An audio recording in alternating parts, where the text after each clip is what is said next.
आप सबका स्वागत है वड़ा पाव वनडे में, जहाँ पे हम करते हैं पूरी दुनिया की चुगलियाँ।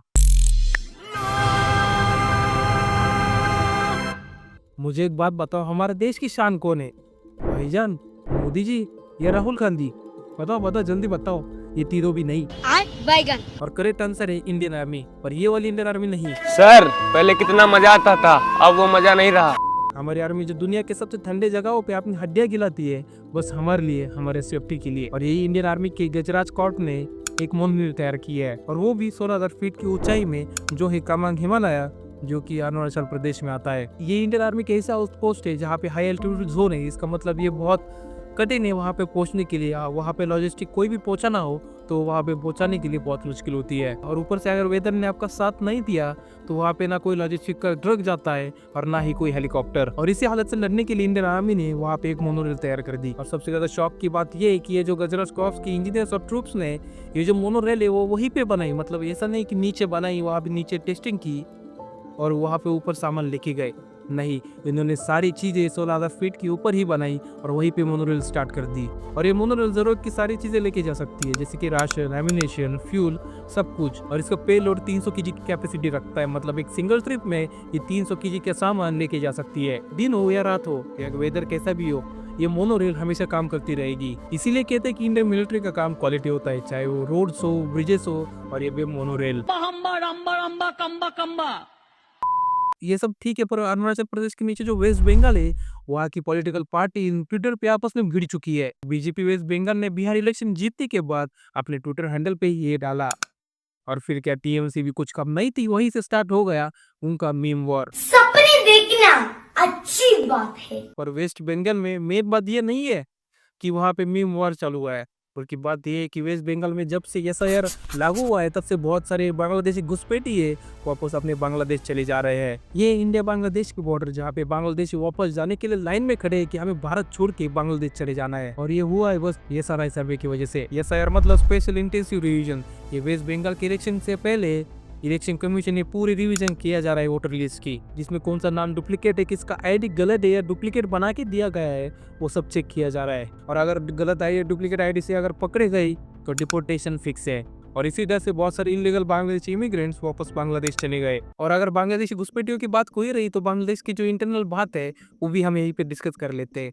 जो बांग्लादेश की फॉर्मल पीएफ थी शेख हसीना, उनके ऊपर कुछ चार्जेस लगे थे कि जो वहाँ पे जो प्रोटेस्ट हुआ था ना, तब उन्होंने कुछ गोलियां चलाने की या फायरिंग करने की ऑर्डर दी थी। और इसी केस के ऊपर बांग्लादेश के कोर्ट ने उन्हें डेथ सेंटेंस दिया है। We have decided to inflict her with only one sentence, that is sentence of death. पर बात ये है कि शेख हसीना बांग्लादेश में है नहीं, बल्कि वो है इंडिया में। बैगन। और अगर ऐसा कभी सिनेरियो होता है कि किसी व्यक्ति पे या किसी लीडर पे केस चल रहा है और वो किसी और देश में जाके छुप गया है, तो जिस देश से बिलोंग करते हैं वो देश उस देश को, दूसरे देश को रिक्वेस्ट कर सकता है कि ये लीडर हमारा आदमी आपके देश में है, इसको आप हमें प्लीज हैंड ओवर कर दो। बट ये रिक्वेस्ट एक्सेप्ट करनी चाहिए उस वाले देश ने। और बांग्लादेश ने भी यही किया है कि इंडिया को रिक्वेस्ट की कि जो शेख हसीना इंडिया में है वो हमें हैंड ओवर कर दो। पर इंडिया ने अभी तक इस रिक्वेस्ट पे कोई भी आंसर नहीं दिया है। पर as a good neighbour India ये रिक्वेस्ट फुलफिल जरूर कर सकता है। पर क्या बांग्लादेश भारत का अच्छा नेबर है? क्योंकि कोई भी अच्छा नेबर एंटी इंडियन स्लोगन्स अपने देश में नहीं देता है, और अच्छा नेबर अपने देश में कभी भी एंटी इंडियन सेंटिमेंट्स तैयार नहीं होने देता। कोई भी अच्छा नेबर इंडिया की जमीन कब्जा करने का सपना नहीं देखता, और ना ही कोई अच्छा नेबर भारत का जो दुश्मन देश है उसके मिलिट्री के साथ डील करता है। मतलब बांग्लादेश पाकिस्तान के मिलिट्री के साथ डील कर रहा है। इंडिया कैसे शेख हसीना को हैंड ओवर कर देगा और वापस उसको अच्छे रिलेशनशिप बांग्लादेश से बनाएगा? क्योंकि बांग्लादेश पाकिस्तान के आर्मी के साथ डील कर रहा है, जिन लोगों ने उनके साथ, उनके लोगों के साथ अत्याचार किया।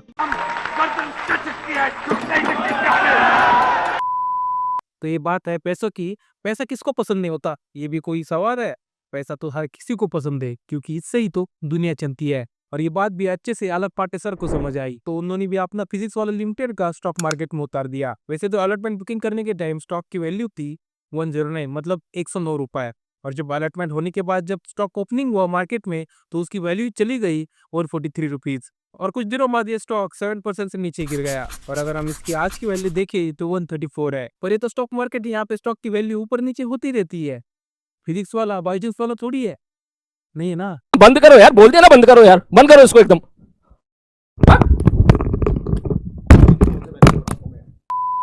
और मुझे एआई का फ्यूचर जरूर मालूम है। गूगल ने जस्ट लॉन्च किया अपना नैनो बनाना प्रो एआई, जिसमें आप कोई भी टेक्स्ट डाल के इमेज बना सकते हो। और सबसे इंटरेस्टिंग बात इसमें ये है कि ये बहुत सारा डिटेल ओरिएंटेड है, मतलब आपकी फोटो 2K क्वालिटी में निकलेगी। और ये इमेज एआई से बनी है, ये जल्दी से समझ ही नहीं आएगा। ये नैनो बनाना प्रो गूगल का प्रोडक्ट होने के कारण इसको गूगल इकोसिस्टम का पूरा एक्सेस है। मतलब लोकेशन, टाइम, इवेंट्स, जितने भी गूगल पे नॉलेज स्टोर है, उतने सारे नॉलेज है, उतने सारे फाइल्स का इसको एक्सेस है।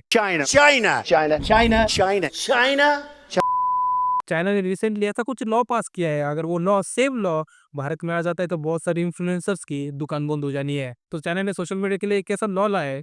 और अगर आप इन्फ्लुएंसर और इस टॉपिक्स पे वीडियो बनाती हो, जैसे कि मेडिसिन, लॉ, एजुकेशन, फाइनेंस, तो अगर आपको इन टॉपिक्स पे वीडियो बनानी है तो आपको इस टॉपिक के ऊपर यूनिवर्सिटी डिग्री होनी चाहिए। अगर डिग्री नहीं है तो लाइसेंस होना चाहिए, और इन दोनों भी नहीं है तो कुछ लेवल का सर्टिफिकेट तो होना ही चाहिए। तो चाइना ने अपने लोगों को मिस इन्फॉर्मेशन और जो गलत एडवाइस देते हैं इन्फ्लुएंसर, उनसे बचाने के लिए ये लॉ पास किया है। और अगर कोई भी इन्फ्लुएंसर बिना डिग्री या बिना सर्टिफिकेट के इन टॉपिक पे वीडियो बनाता है, मिस इन्फॉर्मेशन देता है या गलत एडवाइस देता है, तो उसका अकाउंट परमानेंटली बैन हो सकता है, और नहीं तो उसको 12 लाख का फाइन लग सकता है। आपको क्या लगता है, इंडिया में भी ऐसा लॉ लाना चाहिए?